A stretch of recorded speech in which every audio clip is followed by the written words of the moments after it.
Bizzarp. Hey! Welcome to the Bizzarp Podcast, your source for all things geek. I'm Davey. I'm Mark. Today we're talking about a new virtual reality system, an Asian American Hulk, we've got another BS question, and the geek news.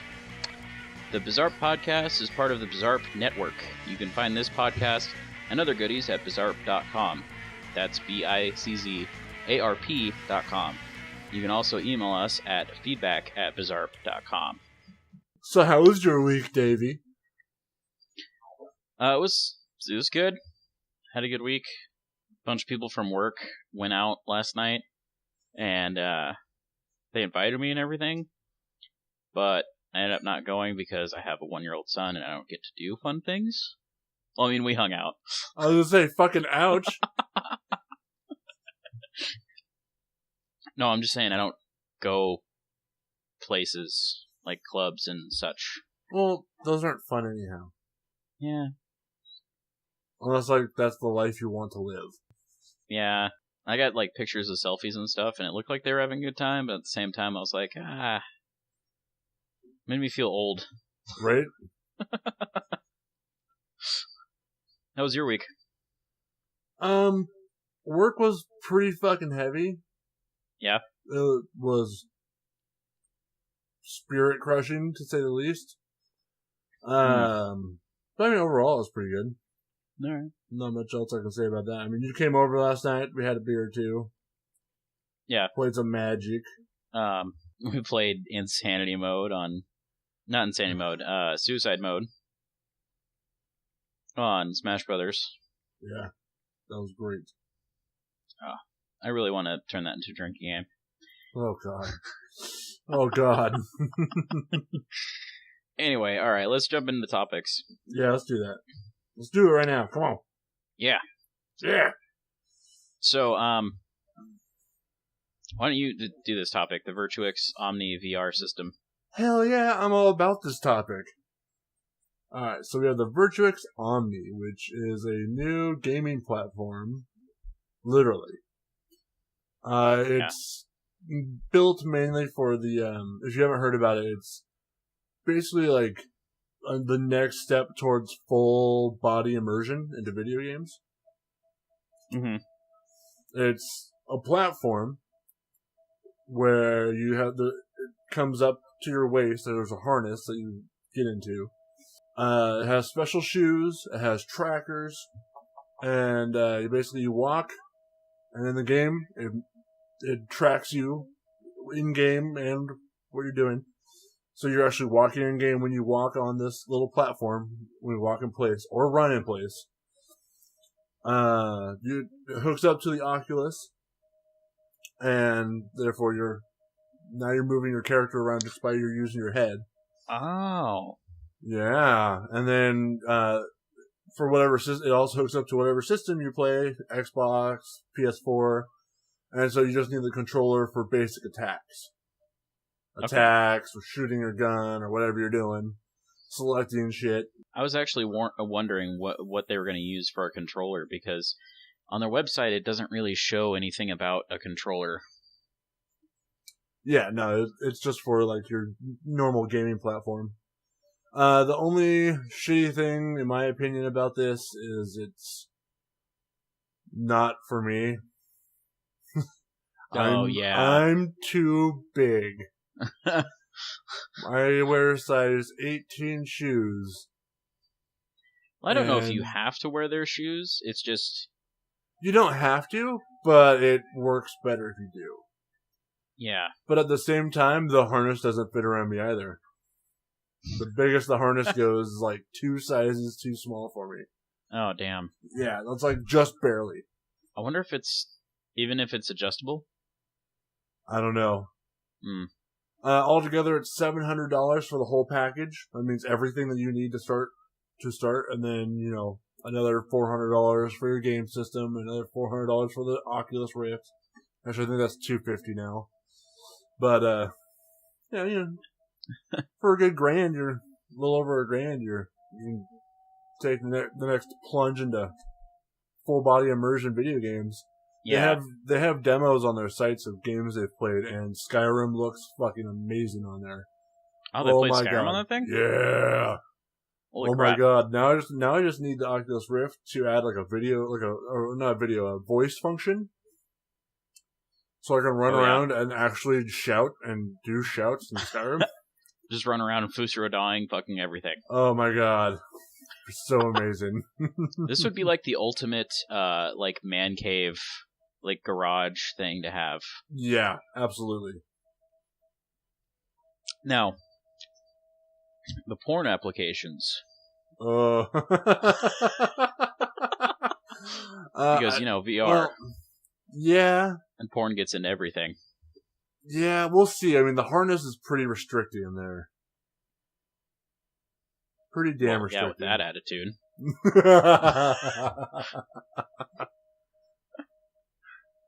But this is, like, ridiculously cool. It's cool to see that the, like, really good virtual reality is starting to be able to come to your home. Yeah. For a price. Well, but that'll go down over time. Maybe.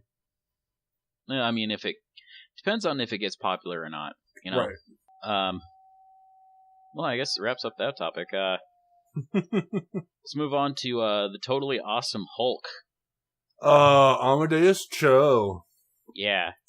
So, people who don't know, in the comics, there's a character named Amadeus Cho, and he is a Korean-American teenager, or is he a young adult? Now I don't know, but he started off as a teenager. Okay. But he was a big fan of the Hulk, and he's the, sixth smartest person on the planet. I think he's fifth now. Which is pretty high for Marvel, considering, I think number one is Reed Richards, and he's off the scales. Off the charts, Reed Richards and Hank Pym are up there in the 1 and 2. Yeah. So, Amadeus Cho, he ended up palling around with the Hulk for a while, becoming Hulk's, friend and kind of advocate in a way. Kind of. And then he was all about Hercules there for a long time.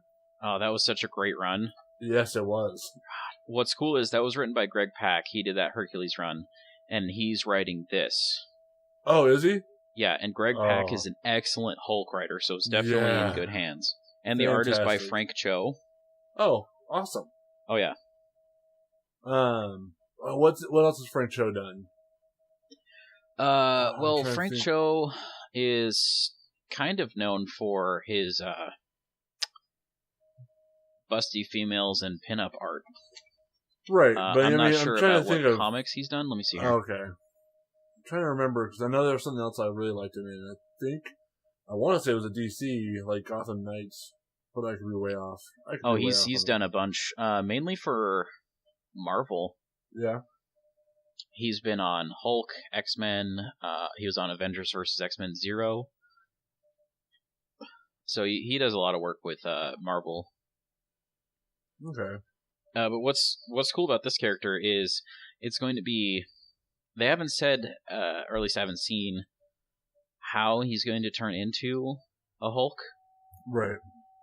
Of course, it's going to be gamma radiation somehow. Of course. But they're saying that he's actually going to enjoy being the Hulk. Whereas, Bruce Banner, they say he wears the burden of Hulk like it was a boulder, and for Cho, it's like a feather. Yeah. So he's going to, geek out about being Hulk. Yeah. Imagine that. We're going back to Smart Hulk. Yeah. Basically is the way I'm looking at it. And this is kind of along the lines of the new Captain Marvel, or Miss Marvel, who is... she's from Pakistan. And Spider-Man is Miles Morales, who's black. So they're kind of trying to make their main characters more diverse. About time. Yeah. I mean, to be yeah. honest. No, yeah, Okay. they're... For Marvel and DC, their big characters have traditionally been white. Yeah. So, I mean, the company started in the... a lot of those characters were made in the 60s, or further back to the 40s or 30s, so... it was Right. kind of understandable, but it's a different time now. Oh, and that's also part of the all new, all different Marvel, where they reset the entire Marvel universe. Right. Which I'm still not entirely okay with. We'll see. I want to see how it goes. Yeah. Well, I'm kind of torn because I have taken a really long hiatus from all mainstream Marvel and DC. Right. Because like my frustrations were that they were always afraid to shake the status quo, and characters always came back. Yeah. Or they would make a change. There'd be some big event and everything would change, and then the next year they would just retcon all that stuff and do another big event. So it's like, I get annoyed when they change my favorite characters, but at the same time, I kind of want them to change my favorite characters, because that's actual character development. Yeah. I actually wonder what Banner is doing during this. I don't know. Is he even there? I don't know. There were the articles I've read were pretty vague about what's gonna. It's coming out in December, so it's fairly early. Right. Well, that wraps that one up. We're Yeah. banging through these tonight. Kind of segues well into the random BS question. Yeah. All right. Davey. If you could pick one Marvel character and spend the day with them, who would it be, and what would you do? Okay, so I thought long and hard about this because we never specified what universe or anything like that, so pretty much free game. Right. But one of the characters that came to mind for me was Pip the Troll. Uh-huh. And just go on an intergalactic pub crawl. So that's awesome, actually. I like that. Probably get into a lot of trouble, though. He's wild. Oh, God. Oh, yeah. You'd be fucked. Yeah. So I had a couple. Okay. Different thoughts. Like, palling around with Sensational She-Hulk. The breaking of the fourth wall She-Hulk. Oh, yeah. That would be fun. Which then leads me into, I think his name was, oh God, I can't remember his name now. I had it up and everything. I think it was Razorback or Razorback? What's his name? He was the freaking, galactic trucker. Razorback. Yeah. That big dude. That'd be so much fun going on an intergalactic trucking mission with that guy. Yeah. Just such a left field choice. That's all I am, man. So, we should probably explain these characters, because people are probably going to be like, who the fuck is Razorback? Yeah. So, I'll explain mine first. Pip the Troll is he's a character actually tied into the Infinity Gauntlet and the Infinity Stones, which all of our listeners should be familiar with from the Marvel movies. He can teleport. He's really good at teleporting. And he actually had this space gem, I believe, for a while. Yeah, it was a space gem. And he was protecting it. But he likes to drink and party a lot, and he's really annoying.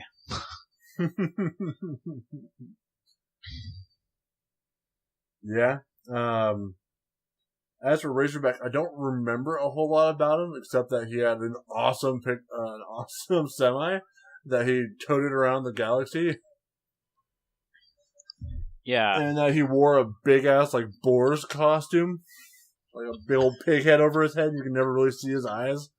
And he was just all rough and gruff and just fucking tough and beat the shit out of people. Well, and he started out as a Spider-Man villain. Oh, did he? Way back in the day. I actually did not know that. If I remember right, I think his power is that he can drive any vehicle. Yeah, something to that effect. Yeah, Razorback had the mutant ability to intuitively pilot, drive, or operate virtually any vehicle or mode of transportation, even if he doesn't know how the vehicle operates. That's actually pretty damn useful. Yeah. His ship was originally called the Star Blazer, but he renamed it Big Pig 3. Big Big 3. Awesome. That's one character that, like, holy shit, if he showed up in the movies, like, he's just in Guardians of the Galaxy 2. That's getting deep. That's some deep cuts right there. Yeah. Did you have anybody else? Did I have anybody else? Yeah. I kind of thought about, like, Spider-Man and being really nerdy and just, like, having us run around to, like, history museums, because I actually really love to learn. Yeah. Learn shit about that, and he'd be a great tour guide. I'm lame. Whatever. Only problem with hanging out with Spider-Man is, Spider-Man gets fucked with a lot. Yeah. That'd be half the fun. Probably. Are you kidding me? I would laugh my ass off the entire time because of his puns and quips. And being annoying, flipping around and pissing off his opponent. Yeah. Yeah. I'd be like, hell yeah! I'd want to bring a boombox and play the, boombox. I'm old.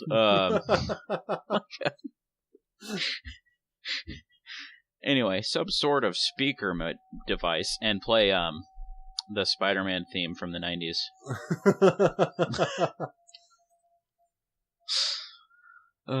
I'd probably want to do that for, like, X-Men.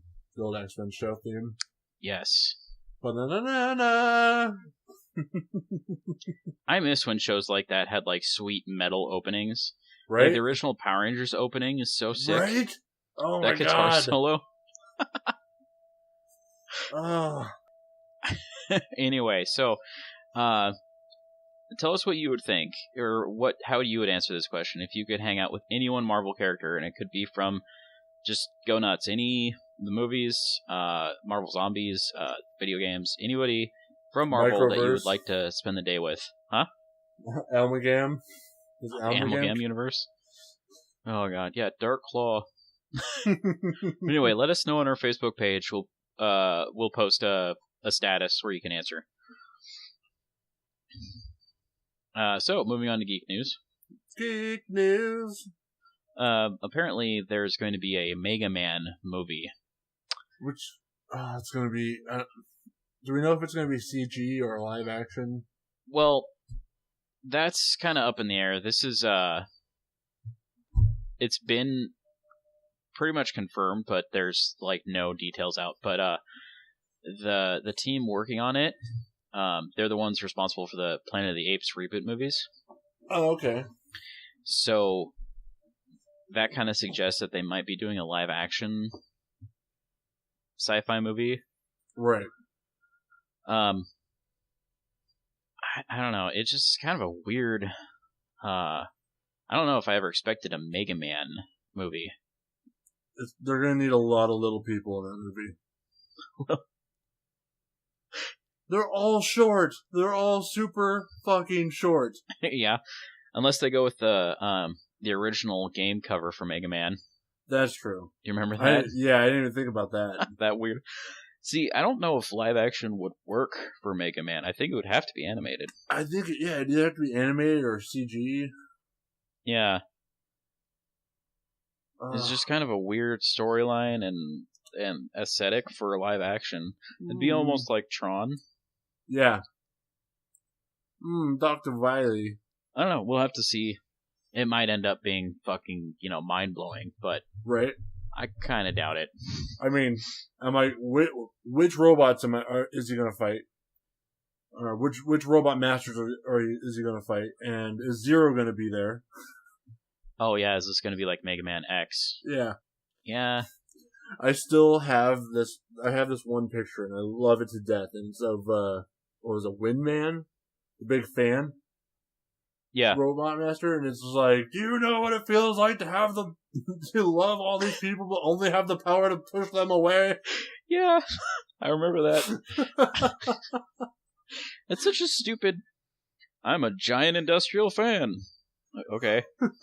Mega Man shoots lasers out of his hands.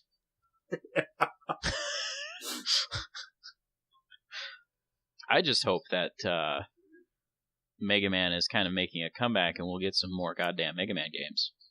That'd be awesome. Yeah. I miss Mega Man games. that aren't from that one show where he was in the computer systems. Yeah, the network thing or whatever. Yeah, and there was it was like a game. Yeah, fuck that. No, it's like Sonic. Once you deviate from the original recipe, it's weird. Have you seen the new Sonic? Sonic Boom, the show? I've seen an episode or two. That's just hilarious. Yeah, it's actually pretty good. Yeah. That's the thing about Sonic, though, is they'll have one thing that's pretty good, and then the rest of it's just terrible. Yeah, that's true. Respect, Knuckles! Alright. So the next item up in Geek News is a Christmas horror story. Oh, it's gonna be good. I'm actually really excited for it. Oh, it sounds ridiculous, but it's why not?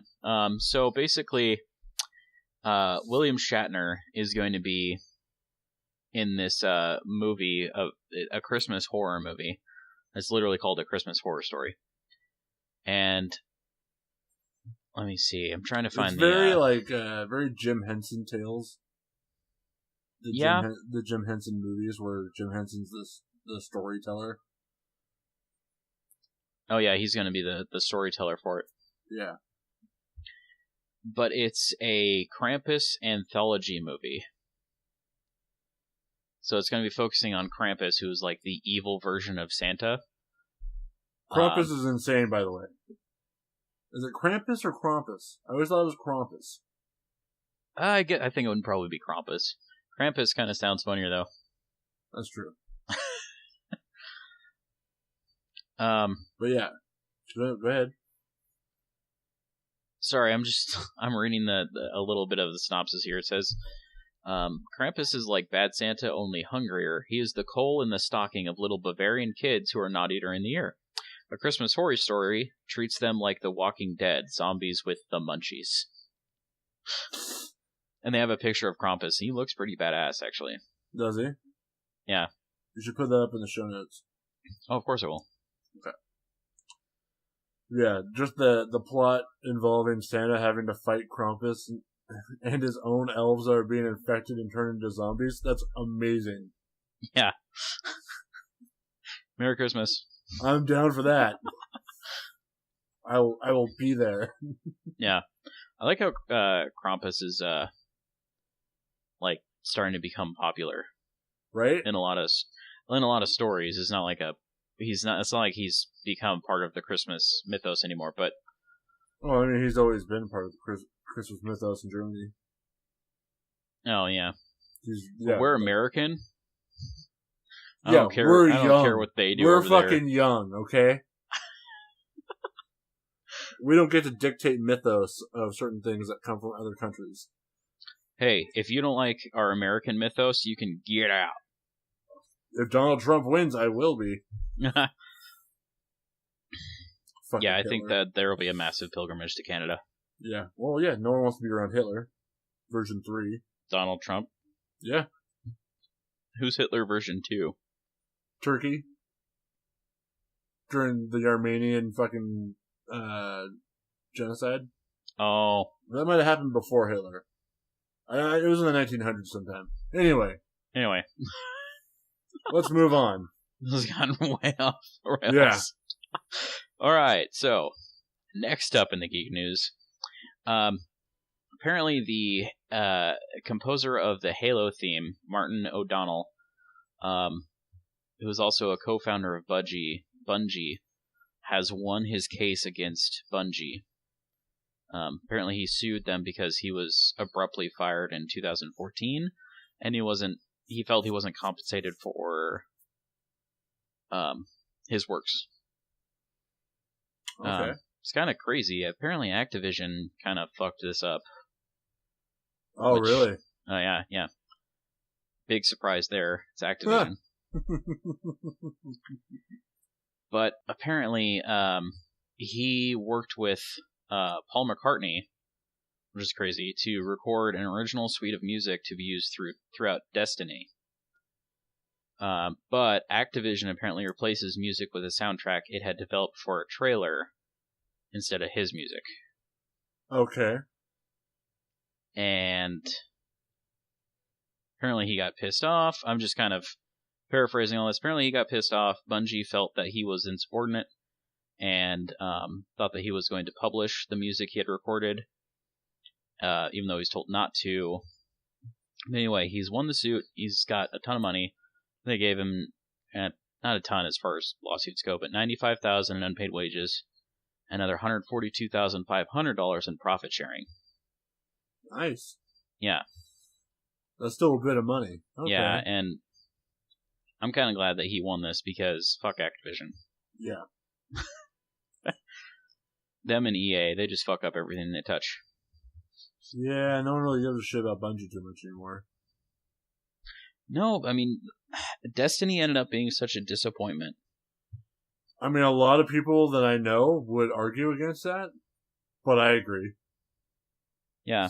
Well, I mean, you and I both know people that bought a PS4 specifically for Destiny and then played it for, for a while and then just quit because it got old really fast.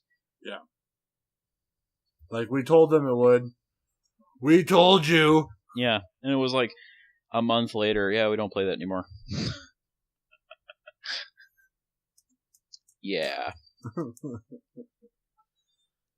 Alright. I've never played it personally, but with all the bad things I've heard, Yeah. I don't have anything to play it on anyway because it's not even on PC. I thought it was.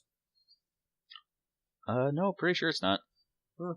Not that my piece of shit could handle it anyway. Right. Hunk of junk. So, there's something I wanted to ask you at the beginning of the show, but I forgot. So when we do episodes just you and me, we should come up with a name. What do you mean? I'm voting for Team Ramrod. Oh, a team name? Yeah. Oh. Okay. We're not going to officiate anything right this second. Not during this. We'll talk about this. Okay. And then the next time. All right. Oh, Team Awesome. Ramrod. That's a good one, though. Look how excited you are. I love team names. All right. I'm gonna read this next thing. Okay, you want to do the quote? Yeah. All right. Be nice to nerds. Chances are you'll end up working for one. Bill Gates. Okay, this has been the Bizzarp Podcast, part of the Bizzarp Network. Remember, you can find this at bizzarp.com. See you later, Space Cowboy. Bye. Bye.